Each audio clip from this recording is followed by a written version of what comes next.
Good morning. So today is Wednesday, April the 8th. Yep, Wednesday, April the 8th.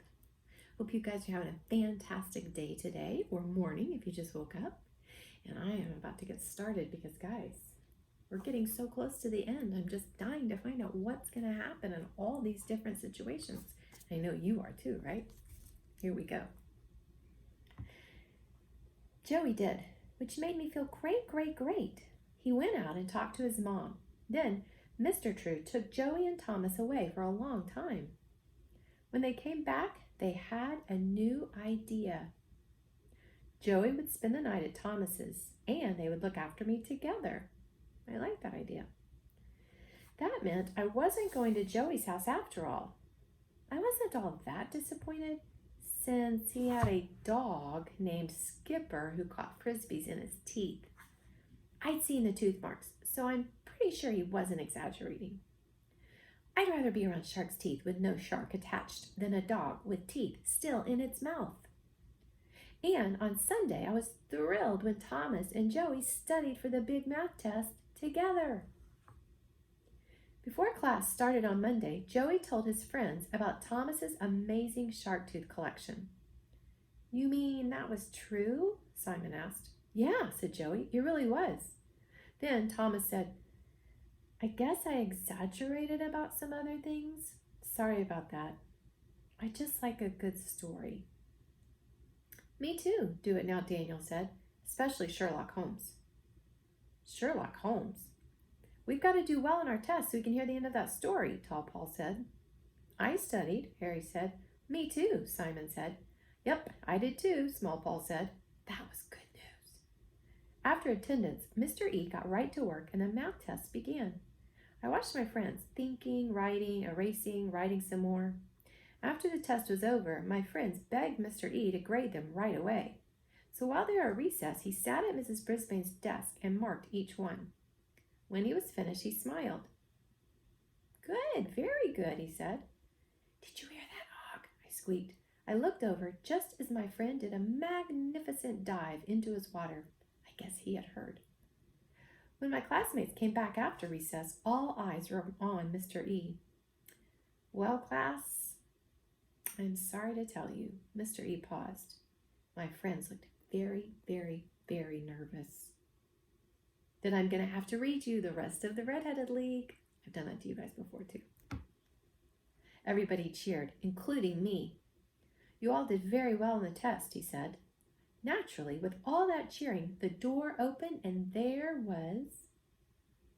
You have a prediction? You're right, Mrs. Wright. I could hear your class all the way down the hall, she said. Still smiling, Mr. E walked toward her. I'm sorry, Mrs. Wright. We were celebrating the great job my students did on their math test. Mrs. Wright looked surprised. Oh, well, that's good news. We'll cheer a little more quietly next time, Mr. E said. Thank you, Mr. Edinopoulos, Mrs. Wright replied. She actually smiled. Humans can be very, say it with me, pie-whacking.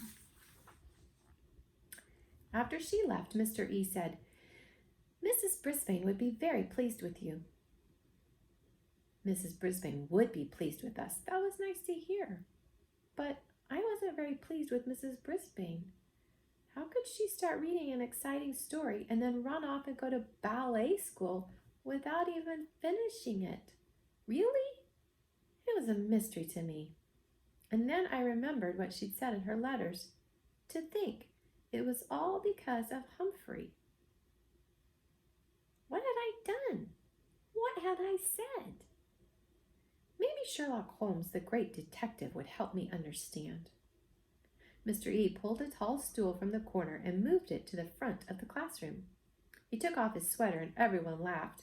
He had on a black t-shirt that had Mr. E in red wavy letters and a cartoon of a man with bright red hair that looked a lot like him.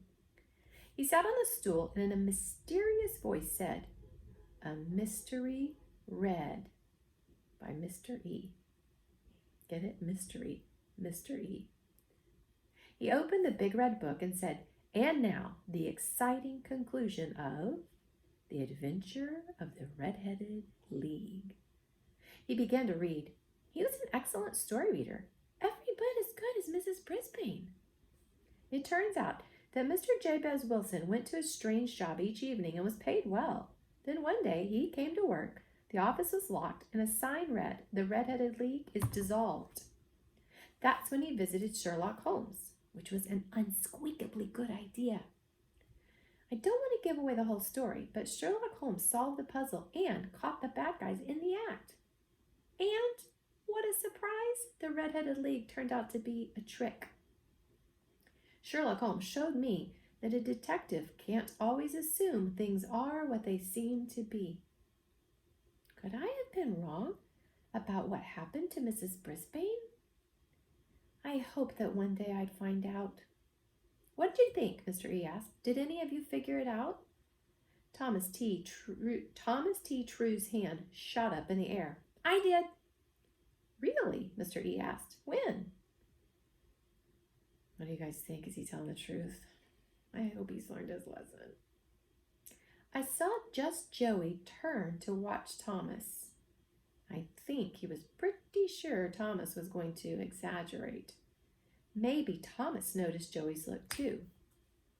Thomas grinned. When you read us the ending? Everybody laughed and Joey high-fived Thomas. After he was finished with the story, Mr. E gave us a lesson on Egypt. Grace, you love that. A lesson on writing sentences and a new math problem. He even showed us different kinds of clouds with cool pictures on a projector. We were busy, busy, busy. Near the end of the day, Mr. Morales stopped by room 26. He was wearing a tie with little gold stars all over it. I don't want to interrupt your studies, he said. I just want to say that I heard this class did a tremendous job on the math test today. Mr. E nodded. They really did. Are you proud of yourselves? My classmates cheered and clapped. I hopped up and down and squeaked, yes, yes, yes. Congratulations, Mr. E, and class. Keep up the good work, the principal said. I was unsqueakably proud of Mr. E. It looked as if he was turning into a good teacher, and my friends still liked him. I guess I liked him too. Humphrey's Detectionary. Sometimes a detective learns something surprising about himself or herself. He might even learn that someone he didn't like is really a good human after all. All right, here's our next chapter, The Case of the Surprise. Mr. E worked so hard the next few days that my class caught up with Mrs. Brisbane's lesson plans. But it wasn't all hard work.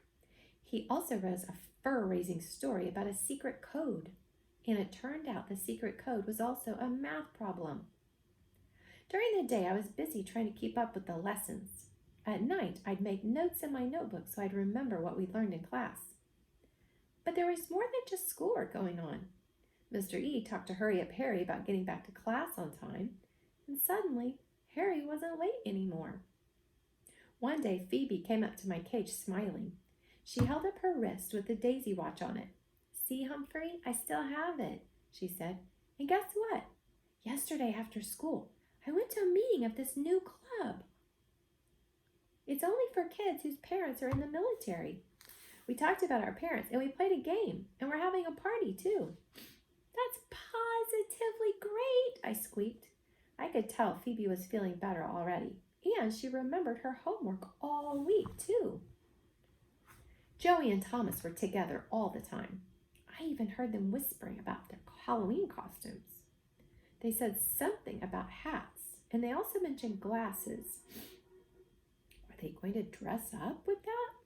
You never can guess what humans will do. There was so much talk that I couldn't help but think about last year's party. I didn't know much about Halloween, and all I knew that humans wore costumes and the class had a party. But last year we had a different class, we had a different teacher, and I was a different hamster. Oh, I was still Humphrey, but I was starting to learn about school. And now I knew a lot more. I just didn't know what I would dress up as. The night before, Aldo came to room 26 and stopped. He looked around and said, "Will you look at that? It's almost as clean as when Mrs. Brisbane was here." "And where is she now?" I squeaked loudly. Stop in there.